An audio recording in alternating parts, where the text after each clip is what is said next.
Bonsoir à tous, bienvenue dans Backcheck, votre émission d'analyse sur la soirée de National League. Il y avait 6 matchs au programme, la course au play-off qui passe son plein. Nos deux invités de ce soir, Freddy Bevillier et Christophe Val. Stéphane, bien sûr, est avec nous. Freddy, quelle est l'image marquante pour toi de cette soirée? Et la victoire d'Ambry Piotta dans un derby haut en couleur, en émotion, beaucoup de buts. Et puis Ambry qui prend peut-être un pas décisif pour la qualification en vue des playoffs. Christophe? Oui, période difficile pour l'HC Bienne. Une nouvelle défaite à domicile à la Tissot Arena. 12 victoires, je pense, en 22 matchs à domicile. C'est très, très peu. Et puis Stéphane? Et puis Fribourg et Genève, quelle mauvaise opération ce soir. Ouf, 2 défaites, crève-cœur. Mais, ce soir, messieurs, on a quand même rigolé aussi, parce que parfois, le hockey sur glace nous offre des buts d'anthologie, des buts de gag, comme on les aime.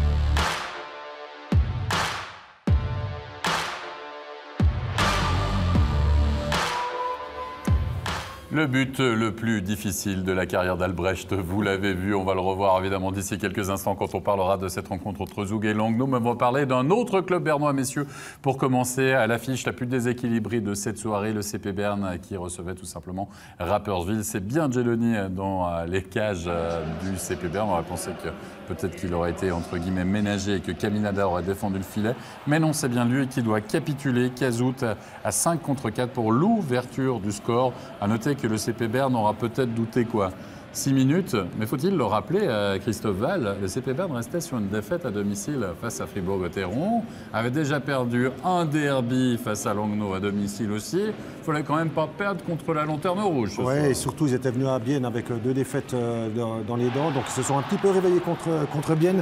Ça a été compliqué, la victoire à la Tissot Arena, et là, mauvais départ, mais après, bon, la machine s'est mise en marche et contre la Lanterne Rouge, Berne a fait son travail. Ouais, Ruffinart, c'est un but facile pour lui. Le puck a dévié sur son corps, ses gants ou quoi que ce soit, mais il est allé dans le trafic.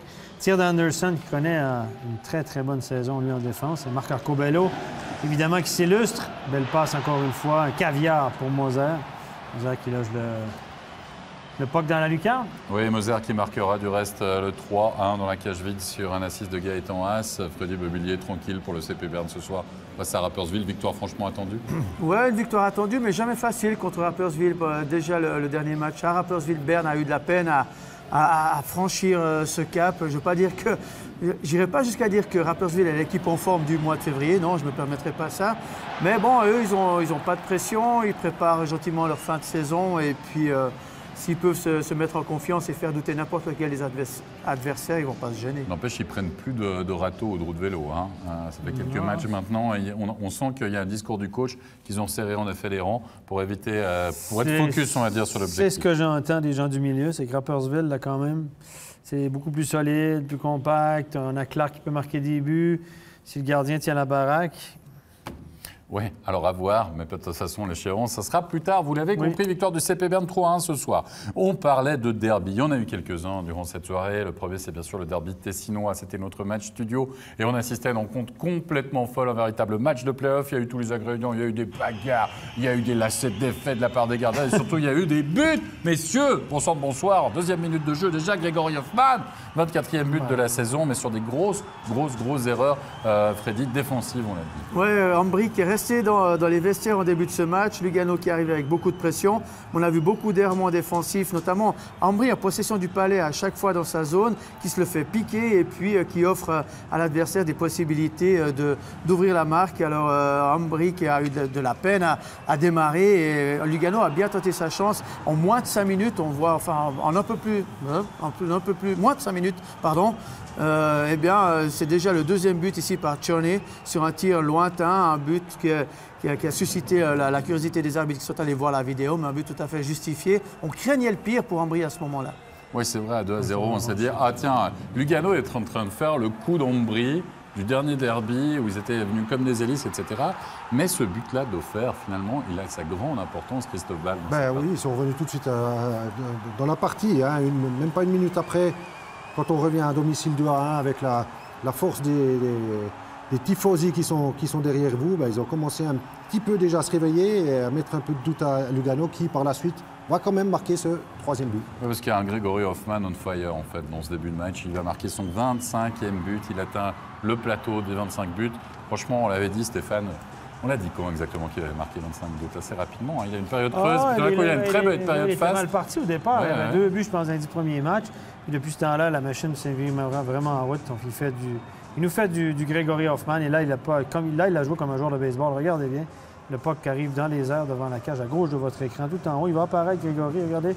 Puck dans les airs. Comme la règle, c'est la hauteur de la barre. Regardez. Il s'est fait une passe. À mon avis, c'est un bon but. On a la vidéo, évidemment, mais on est resté avec la décision sur la glace, ce qui me semble juste. Parce qu'il n'y a pas d'évidence comme quoi elle est au-dessus de la barre.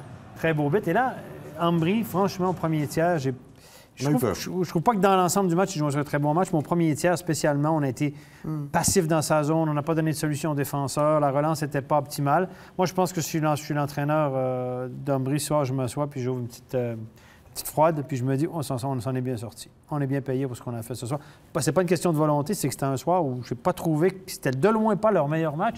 Ils gagnent. Ça, c'est la marque des bonnes équipes, les garçons. Absolument, on est d'accord. Ouais. Steph, je ne veux pas te presser, mais on n'a pas le temps d'ouvrir une froide, comme tu dis, parce qu'on va enchaîner avec la suite. Parce que regardez, Merzlikins, lui, il n'est pas allé s'ouvrir une froide. Il a eu un petit problème d'équipement, le garçon. Du coup, il est sorti pendant un moment, il est revenu au jeu, puis il prend un mauvais but, franchement, Christophe. C'est exactement ça. Donc, est-ce que sa sortie pendant une petite minute dans le vestiaire pour changer un morceau de son équipement l'a un petit peu déstabilisé, mais là, franchement, là, ça, c'est complètement son goal. Avec un shoot du poignet de la ligne bleue. Il y a eu un peu de trafic, c'est clair, mais ce peut être un gardien de classe mondiale européenne. En dehors de la LHL.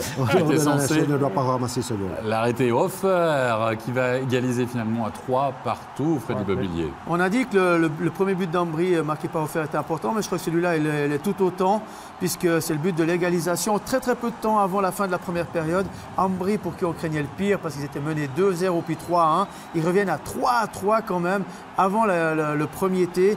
Et ce but à 5 contre 4 avec une magnifique passe quand même là de Kubalik qui a figé tout le monde, est magnifique. Le 4-3, le but de Plastino, Stéphane, celui que tu n'aurais pas accordé.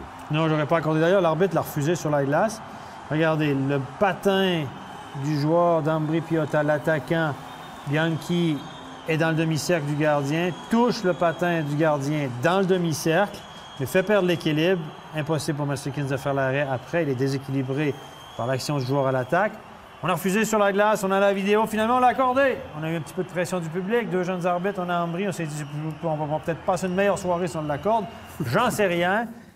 La seule raison pour laquelle, que je peux entrevoir pour laquelle ils ont accordé ce but, c'est qu'ils ont jugé qu'il avait été poussé par le défenseur de Lugano et il ne pouvait rien faire d'autre que d'accrocher le gardien parce qu'il avait été poussé. Je ne suis pas du tout d'accord avec cette décision. Bref, c'est là qu'on l'a pris. Tant mieux pour Ambry.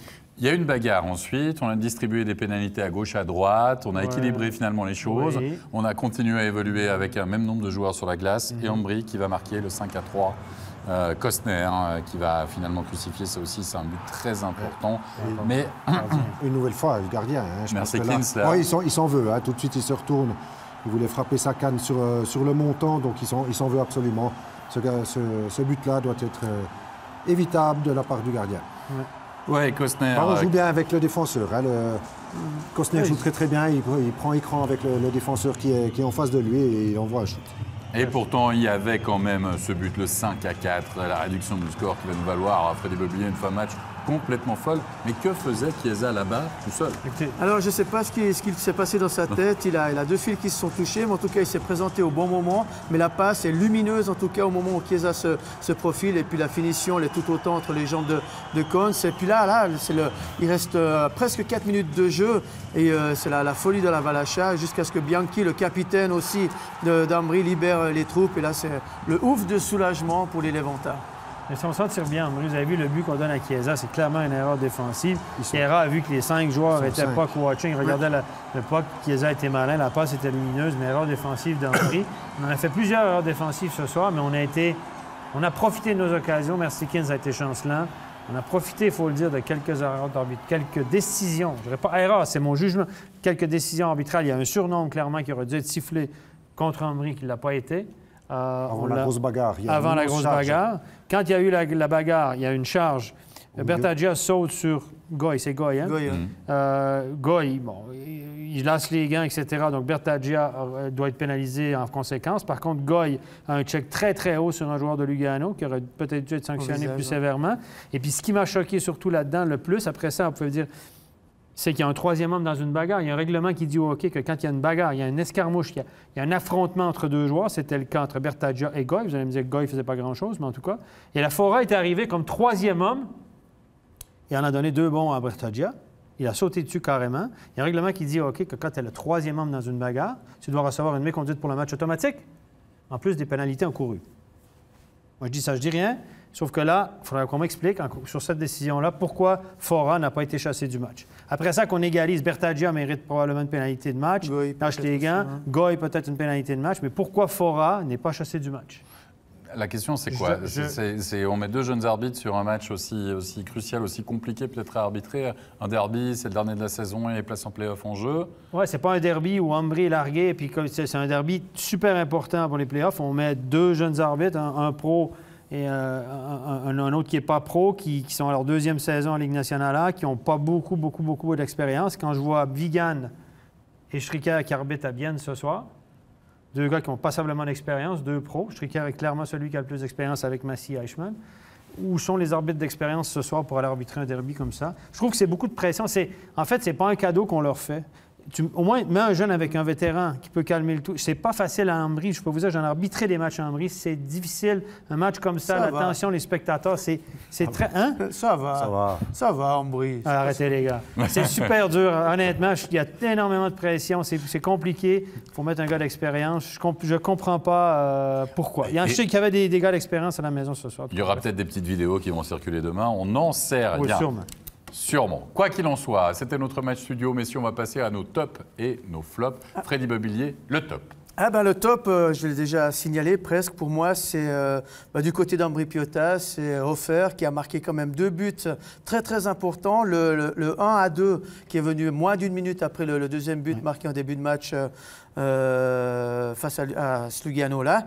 Et puis l'égalisation sur la passe lumineuse de Kubalik en fin de première période, le but égalisateur sur ce qui a relancé complètement les chances d'Ambry dans ce match, alors que, comme le disait Stéphane tout à l'heure, Ambry n'était pas très très bon dans la première période. Alors ça c'est pour le top bien sûr. Et pour le flop, Christophe Val, un gardien parce que... Oui, malheureusement, malheureusement, j'aime pas parler négativement des gardiens, mais là ce soir on doit le faire avec Merzlikins qui s'est troué de ce match avec ses 2 buts et demi encaissés, qui n'a pas aidé son équipe.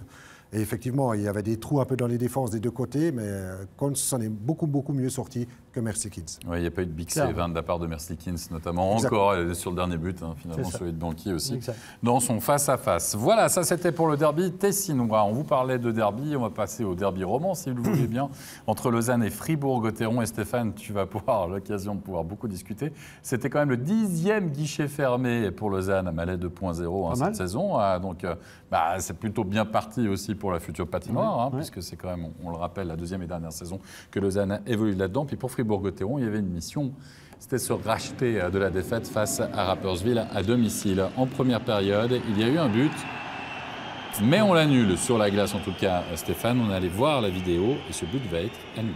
Annulé à juste titre. À mon avis, déjà, il doit y avoir 2 minutes. L'OTAC doit avoir 2 minutes parce qu'il fonce dans le gardien de but. C'est clairement 2 minutes.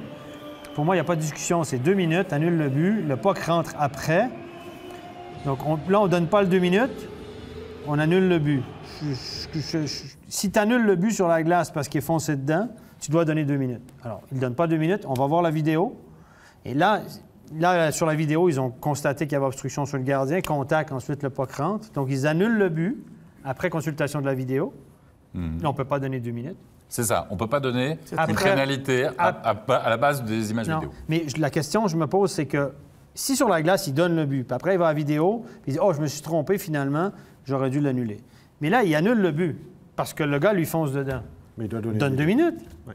c'est pas accidentel. Je veux dire, tu peux ne pas donner 2 minutes si c'est un contact totalement accidentel. Je m'excuse, là. Le tacle, là, il fonce dans le gardien. Il sait que ça fait 100 ans qu'il y a un gardien dans ce coin-là. Hein. On est d'accord, mais du coup, l'arbitre ne doit pas avoir levé le bras. Il peut dire non, mais j'avais dit 2 minutes. Il peut siffler puis pointer puis go. Il l'annule aussi peut-être parce que vu sa position, il ne voit pas le puck rentrer, il ne sait pas où il se situe. Et il se protège en ne donnant pas le but, mais il ne va pas tenir forcément compte de la charge. Est-ce que c'est une charge ou est-ce qu'il n'a pas réussi à s'arrêter? Je n'ai pas l'impression que l'attaque c'était... Non, je ne pense pas qu'il va là pour charger le gardien, mais quand tu vas par là, tu fonces au but, puis tu ne t'arrêtes pas, même si ce n'est pas ça que tu veux faire, si tu fonces dans le gardien, dans son demi-cercle, et bam, pour moi, c'est un... Hey, vous avez vu le genou à Turkirchen? On peut perdre. Tu dois protéger le gardien. Tu dois protéger le gardien, c'est exactement ça qu'on ne veut pas qu'il arrive. C'est un contact, pour moi, c'est clairement 2 minutes. Après, de toute façon, justice a été rendue parce qu'il n'y a pas eu de but. Absolument. On se retrouve en deuxième période. Avec ça. Attention, messieurs, c'est parti. Deuxième période. Cette fois-ci, c'est Lausanne. Et là, on va annuler une nouvelle fois cette réussite, Stéphane. Alors, vous voyez l'arbitre à droite, il fait signe que non. Alors, j'ai eu l'explication. C'est que l'arbitre il y a un contact là avec Berra et l'arbitre a jugé que Vermin a pris une position dans le demi-cercle du gardien. Donc, ce qu'on appelle la violation du demi-cercle de gardien. Tu arrêtes le jeu et engagement en dehors de la zone. Le sifflet, si vous regardez l'arbitre, le sifflet vient à cause de ça. Puis au moment où il amène le sifflet, le puck rentre au même moment que du sifflet. Alors, la décision, à ce moment-là, elle doit être simple. C'est pour ça qu'il a sifflé, ça, je le sais. On a l'engagement en dehors. La question que je me suis posée, pourquoi aller voir la vidéo? Alors, l'autre arbitre a jugé que ce serait bien quand même d'aller voir la vidéo. Pour rien. OK, on l'a vu là sur les images du live. Il siffle. Et il fait le no geste. Goal. C'est Torron offside. C'est une violation du demi-cercle du gardien. Il le voit, il siffle à ce moment-là. Voilà, fini, terminé. Non, c'est engagement en dehors de la zone, fini, terminé, tu ne dois même pas à la vidéo. Et là, l'autre, semble-t-il que l'autre arbitre aurait demandé d'aller à la vidéo. Il faut quand même contrôler s'il n'y a pas une obstruction. Mais de toute façon... C'est le moment où il a sifflé. Le jeu est arrêté. Merci, bonsoir. Terminé, fin de l'histoire. Et là, ça a été long, on l'a vu, nous, hein, ça a été long. Long. Puis là, les gens, ce qui arrive, c'est que les gens voient ça à la partie comme nous, puis il n'y a pas d'obstruction sur le gardien, un petit contact, etc. Donc là, du coup, tout le monde s'énerve. Voilà. Au lieu de faire stop, engagement dehors de la glace, tu fais signe. Voilà. Bon, bref. Ça, c'est les problèmes de l'arbitrage à 2? Enfin, à 4, en l'occurrence, mais avec 2 arbitres, 2 aides principaux. Exactement. Franchement. Ça peut arriver. De temps en temps, tu t'entends pas, puis tu dis, on va quand même y aller, oui. En tout cas, Lausanne va quand même y aller, Stéphane, pour ce 1-0. Oui. Pardon, tu voulais... C'est comme l'histoire à Zurich, le but à Zurich de Pius Sout. C'était un petit peu cette histoire. Voilà. Il y a peut-être des plus lourdes conséquences pour le restant de Allez, 1-0, Grossman, 37e minute de jeu. Cette fois-ci, Freddy Bevillier, il est bien valable, ce tir terrible de Grossman. Oui, un bon tir à ras la glace. Berra est un peu masqué, mais il n'a pas sa canne sur la glace. Alors, moi, j'y connais rien au gardien, mais c'est la base du hockey, me semble-t-il. Oui, effectivement. Hein, quand il se met sur ses 2 jambes, sur ses 2 genoux, au niveau de la glace, sa canne monte et se peut pas entre ses jambes. Avec cette deuxième réussite signée Berchi, distributeur de caviar, Jeffrey qui a même marqué le 3e but pour le Lausanne Hockey Club, dont la cage vide, victoire 3-0 du LHC. Messieurs, c'est un pas supplémentaire pour Lausanne. Franchement, Freddy, en vue des playoffs. C'est un pas décisif, quasiment définitif pour la qualification des Lausannois. Surtout que ceux en dessous de là-bas vont perdre. Ils vont perdre. Ils ont perdu ce soir, on l'a dit tout à l'heure, Lugano et puis on le verra tout à l'heure, les Genevois qui n'ont pas tellement flambé ce soir. Mais c'est vrai que Lausanne a eu un sacré coup de mou il n'y a pas très longtemps, mais c'est bien repris depuis. Et là, peut gentiment commencer à se relaxer et préparer sereinement ses playoffs. Ils ont quand même dominé ce soir 39-18 au chapitre des tirs au but. Et surtout, ils gagnent des matchs très, très importants, des matchs coup près. Ils sont là, ils sont présents. Ouais, absolument. Dès qu'ils sentent un petit peu la menace revenir, paf, ils signent les 3 points de la victoire. On va écouter du reste une réaction du côté lausannois à l'issue de ce succès. Écoutons tout de suite la réaction de Joël Vermine. Joël Vermine, victoire 3-0, donc sans encaisser de but face à Fribourg-Gotteron. Est-ce que vous n'avez pas l'impression que Lausanne aurait pu se mettre à l'abri plus vite? Je sais pas, c'était vraiment un jeu dur. Là, je pense que Fribourg, ils ont aussi bien joué. Ils ont aussi eu quelque chose pour marquer. Et puis là, on a marqué un but. Et puis après, on était vraiment contente et puis tranquille. Et puis là, à la fin, c'était vraiment, on peut marquer 2 buts. Et puis c'était vraiment une bonne jeu pour nous, je pense. Avec 3 points de plus, vous atteignez la barre de 71 points. C'est souvent ce qu'on entend, la limite pour obtenir un ticket pour les playoffs. Dans quel état d'esprit vous êtes après ce match? Ça fait du bien de gagner contre Fribourg, spécialement que c'est vraiment, eux ils sont aussi, ils veulent faire les playoffs. Et puis, mais avec les 71 points, c'est pas suffisant. Je pense qu'il faut juste concentrer sur les matchs et puis juste gagner. Ça c'est plus important que les 71 points qu'on a pour l'instant. Il faut juste jouer et puis après on verra. Merci beaucoup. Oui, c'est vrai, mais il reste grosso modo 3-4 points pour être sûr pour Lausanne. Donc c'est une victoire en 8 matchs quasiment. C'est quasiment fait pour les Lausannois. Allez, réaction par contre du côté de Fribourg-Gotteron après cette nouvelle défaite. On va écouter tout de suite Kylian Motet. Kylian Motet, défaite 3-0 ici à Lausanne. On a un peu l'impression que Fribourg-Gotteron a eu de la peine à vraiment se mettre en route et que c'est finalement arrivé qu'au 3e tiers. Comment vous l'expliquez? Ouais, peut-être, c'est peut-être l'impression qu'on a. On a essayé de mettre la pression dès le début. Malheureusement, on n'arrive pas à marquer aussi en powerplay au premier tiers. Et puis voilà, mais c'est sûr qu'il faut qu'on joue 60 minutes pour gagner le match. Est-ce qu'il y a un point positif que vous arrivez à prendre avec pour le match de demain contre Bienne? Je pense que malgré les goals encaissés en 3e période, on a plutôt entre guillemets, bien travaillé. Maintenant, il faut, comme j'ai dit avant, il faut qu'on marque des goals. Ça fait quelques matchs maintenant à la suite enfin pas à la suite, mais ça fait quelques matchs qu'on ne marque pas. Donc il faut absolument trouver une solution pour marquer des goals. Merci Kylian. Il a tout dit, Kylian Motet. Il faut marquer les goals, Stéphane, pour Fribourg-Gotteron. La même explication, moi j'étais au match de dimanche contre Rapperswil. Aux 2 premiers tiers, ils étaient aux abonnés absents. Et puis au 3e tiers, ça a été mieux, mais c'était un petit peu trop tard. L'explication que j'entends, sans avoir suivi l'entier du match aussi attentivement, ça me semble être la même explication. Mais je me mets à sa place à Kylian Motet, là. Je dis quoi? Non, mais c'est incroyable. C'est difficile, hein?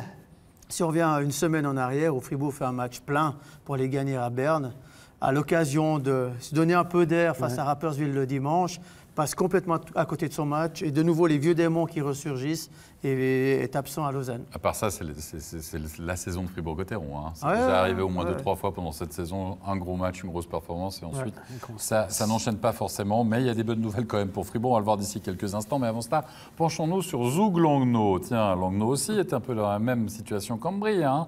Et même que Lausanne aussi a une victoire face à Zug, et c'était quasiment le ticket pour les playoffs, mais voilà, c'était face à Zug, et on va revoir ce qui est peut-être le but qui va faire le tour de la Terre. On ne le souhaite pas pour Tchatcho qui fait une super saison, à part ça, Christophe Val, on est d'accord. Tout à fait. Mais là, Stéphane nous a dit, ouais, mais là, le joueur de centre, il lui donne une patate chaude à son gardien. Non, mais le gardien doit être aussi au courant comment joue son centre avant, hein, de quel côté il est, s'il est gaucher ou droitier, ça c'est clair. Il s'est précipité pour faire la passe le long de la bande ou le mettre en tout cas ce puck dans l'arrondi, et il s'est loupé. Il est trop vite dans son geste. Oui. Il a de très bonnes intentions. Glauser qui va égaliser à 5 contre 4 sur un assist de Benjamin Neukomm. Eh bien, Langnau qui continue d'y croire. On est en 2e période. On approche de la mi-match et les choses qui vont un peu s'accélérer parce que du côté de Langnau, on va sortir un petit peu frustré finalement de cette 2e période aussi parce qu'on a été dans le match, statistique des tirs, 29-24 me semble-t-il à l'issue de la rencontre.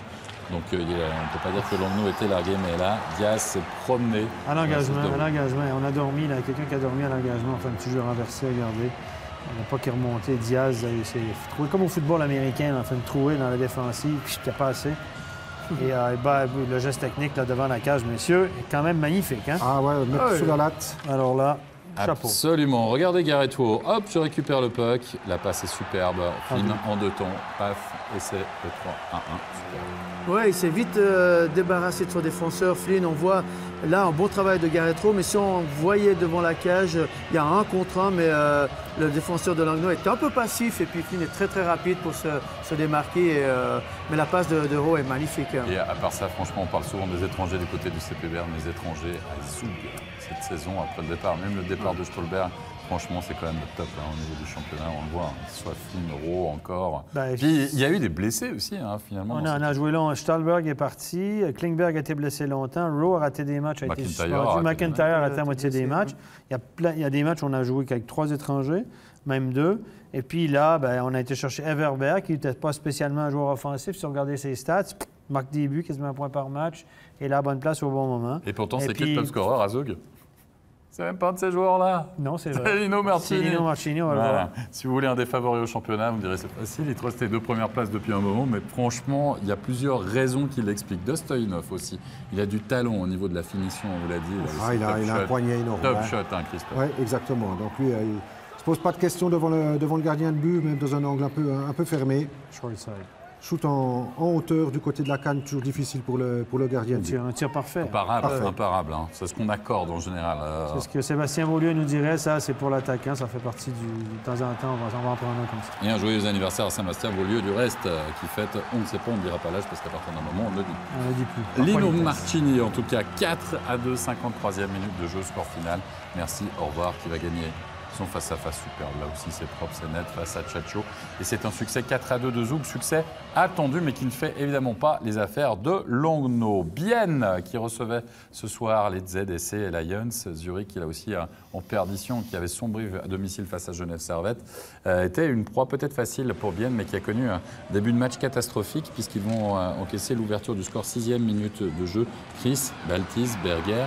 Et là, Christophe Val, j'ai aussi envie d'avoir votre avis sur cette tentative d'arrêt de la mitaine, façon gardien de foot un peu de Jonas Hiller. Oui, surtout qu'il était déjà à genoux au départ de l'action et après il a fait tout son mouvement en ayant les 2 genoux à terre, donc il n'est plus qu'une possibilité de se balancer avec la mitaine à terre, donc un peu compliqué pour aller chercher ce puck sous la latte. C'est vrai qu'il reste un petit peu d'espace, on va dire, pour marquer à 5 contre 3 cette fois-ci. Bienne ne rate pas l'aubaine. Et là, j'ai envie de dire, on voit le meilleur de Marc-Antoine Pouliot peut-être sur cette action avec l'égalisation Freddy Bevillier.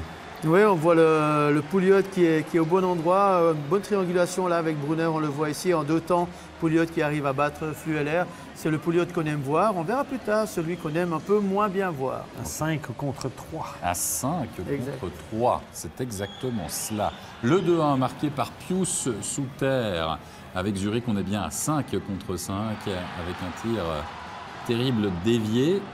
Me semble-t-il. C'est de la ligne déviée par Souter, justement. Ah, ok, mais surtout c'est Schmutz qui perd le puck dans le slot 5 secondes avant, alors qu'on aurait pu sortir de la zone assez facilement du côté du HC Bienne. Oui, 2-1 pour Zurich à ce moment-là. Et il y aura un penalty que Hollenstein va rater à la suite d'une faute de Petchening qui aurait déjà pu peut-être condamner un petit peu plus rapidement finalement les Biennois dans cette partie. Mais quoi qu'il en soit, on va la voir avec cette faute. Tout accroché qui semble assez logique, Stéphane. Je vais la regarder encore une fois pour être sûr parce que je ne l'ai pas. Oui, c'est une faute. Là. Faute de dernier recours. Faute de dernier recours. Ça, c'est une expression de foot que j'adore. Faute de dernier recours. Exactement. Ça n'existe pas ce règlement-là au hockey, faute de dernier recours. Parce que si vous n'êtes pas par derrière, vous êtes en dernier recours, même pas au tribunal. Non, même pas au tribunal. On l'instaure dès ce soir. On l'instaure dès ce soir. Freddy nous a dit faute de dernier recours, comme au foot. Stricker l'a dit. Ah, c'est penalty. Et Hollenstein va nous faire mentir, Stéphane, parce qu'il n'a pas essayé entre les jambes. Hein? Presque. Presque. Il vient toujours dans cet angle-là, il essaie de la placer. Il essaie de la placer, il n'arrive pas à la lever. C'est pas le meilleur à cette opération-là. Il me semble qu'à chaque fois que je le regarde, il marche. Non, mais à chaque fois, on dit qu'il va essayer entre les jambes. Cette fois-ci, il a essayé autre chose. Au moins, on l'a dit. On n'a pas dit « Ah, il a... » C'est vrai, il a essayé un petit peu plus haut, comme ça. Allez, quoi qu'il en soit. Vous avez sûrement entendu la dernière fois. Oui, c'est possible. Oh, il nous écoute, il regarde en français, surtout. Ouais. Allez, avec le 2-2 signé, Rayala. Et là, on a les piochés. Moi, j'ai envie d'abord l'avis de l'ancien gardien, Christophe Val. Franchement, le gardien. Ah ben, ça va être frustrant là, parce qu'on cherche le puck, il pense qu'il l'a. Il a la tête tournée, les yeux sur la gauche, et le puck est toujours sur la droite en train de jouer. Hein. Donc lui, il était sûr que ce puck était sous lui, mais effectivement, ce puck était encore bien vivant. J'ai envie de dire, heureusement pour les Biennois, l'arbitre n'avait pas sifflé. Ouais, oui, tout à fait. Parce que, explique-moi comment il le voit. Hein, il est du bon côté. Je pense qu'il est patient sur son sifflet. Donc, je pense que le puck était effectivement toujours en vie. Et là, l'échange de puck est tout simplement parfait. Ici, regardez, Bodenman tire sur réception, bas Hiller. Et on réalise le score. Oui, et l'égalisation de Rayala à 4 contre 5, à 5 contre 4 Bodenman. Mais c'est Pouliot qui avait pris un 2+2 juste avant, à 4 minutes de la fin, sur ce match. Puis finalement, Bodenman qui va marquer le 4-2 dans la cage vide. Victoire importante, évidemment, des ZSC Lions et ce HC Bienne. Qui ne s'est pas rassuré ce soir. J'ai envie de dire qu'il se situe où, quoi? C'est toujours la grosse question. Ben, là, ils sont quand même un peu je ne vais pas dire en chute libre, mais ils descendent assez facilement dans le classement. Il n'y a plus beaucoup de points et surtout demain, ils vont jouer un match très très important à Fribourg. Et Fribourg convient pas très bien, moi je sais bien. Oui, surtout que Fribourg va revenir le long de guillemets le couteau entre les dents. Ils n'ont absolument pas le choix, les À la Fribourg. maison, en plus, là, quand il va y avoir de la pression à la maison, le public sera assez exigeant, je pense, demain. Tout à fait. Réaction à l'issue de cette défaite du côté du HC Bienne. Écoutons tout de suite la réaction de Marco Pedretti. Marco Pedretti, on pensait que Bienne avait fait le plus dur en égalisant à 3 minutes de la fin, en plus à 4 contre 5, et puis finalement tout s'écroule dans les dernières secondes, dernières minutes. Ouais, des petits détails qui font la différence. On prend des mauvaises pénalités, on arrive à revenir, comme vous le dites, à 4 contre 5, puis après, leur powerplay fait mouche une deuxième fois ce soir, donc dommage. On a l'impression que les ailiers biennois ce soir n'ont pas réussi à mettre de la vitesse dans le jeu comme d'habitude. Qu'est-ce qui vous a gêné dans le dispositif zurichois? Ouais, ils ont un bon système défensif, c'était pas facile d'aller dans leur zone puis d'amener cette vitesse. Donc, pourtant, on a essayé pendant toute la soirée, ça n'a pas voulu. Et puis marquer 2 buts, c'est pas assez pour gagner un match. Quand l'équipe adverse arrive à bloquer les ailiers comme ça, vous n'avez pas de plan B, on va dire? Ouais, si, on essaye toujours de trouver une solution. On en parle sur le banc, on en parle entre les tiers, et puis mettre plus le puck au fond et puis aller le chercher si on n'arrive pas à déborder. Merci beaucoup.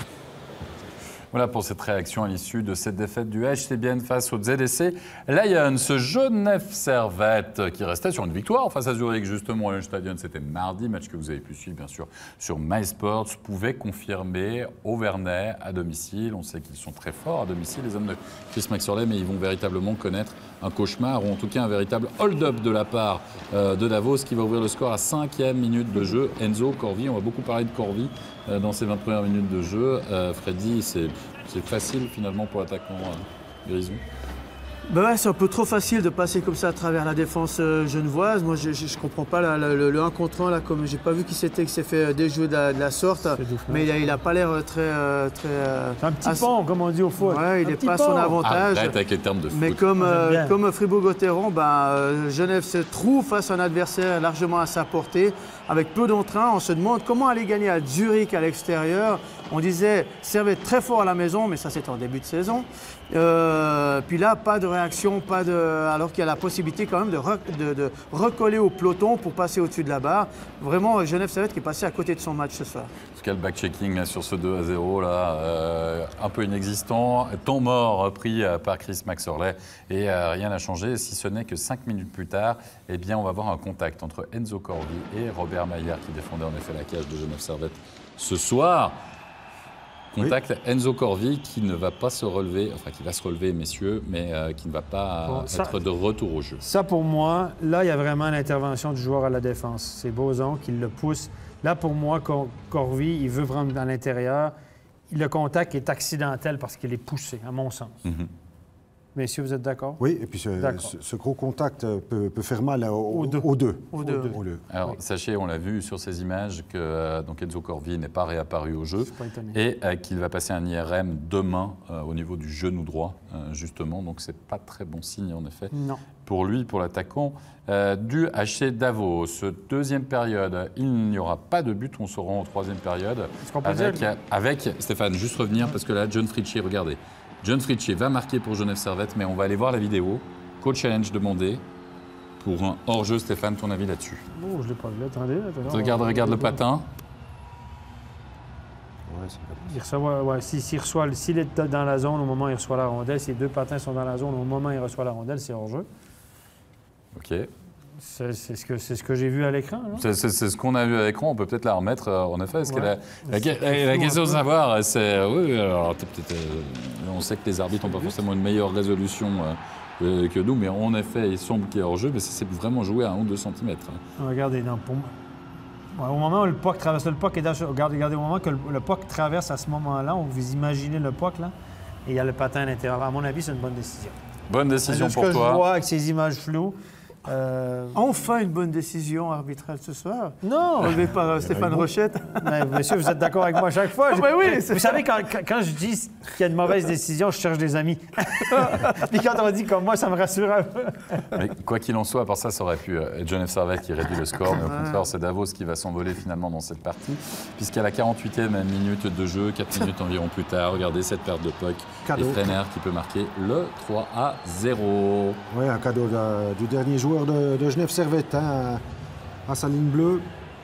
Ça fait chipper le puck. Franzen qui revient dans sa, qui de son revenait au côté. jeu hein, ce soir sur Ferra.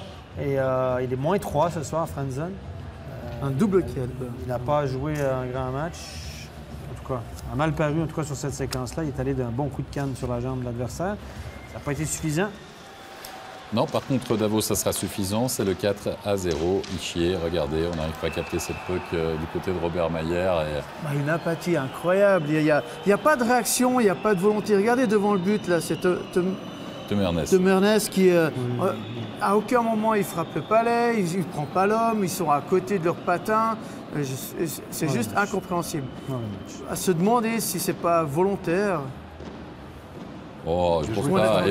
Tu gagnes mardi au Wallenstadion, tu fais un super match, et puis résultat des courses, tu te fais un petit peu piéger. La réduction du score, pourtant il y aura un barreau d'honneur de la part de Genève Servette, avec Tanner Richard, souvent, encore, toujours. Mais c'est lui le détonateur de cette équipe. À chaque fois, on l'a quand même vu souvent. Hein. Ce soir, quand on avait un œil sur cette rencontre, c'était souvent lui qui avait le puck et c'était surtout lui qui mettait un peu de vitesse. Et il y aura une réduction du score encore de Martinson pour le 4-2 à la suite d'un engagement. Et là, j'aimerais avoir l'avis de l'ancien portier, Christophe. Quelques soucis des gardiens ce soir.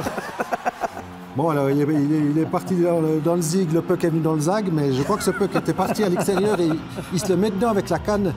C'est assez incroyable, ce goal. Ça n'arrive pas souvent. Derrière, on va le voir un peu mieux. Regardez bien. Allez, la canne. C'est lui qui se le met. Je pense que ce puck, il sortait de l'autre côté. Hein.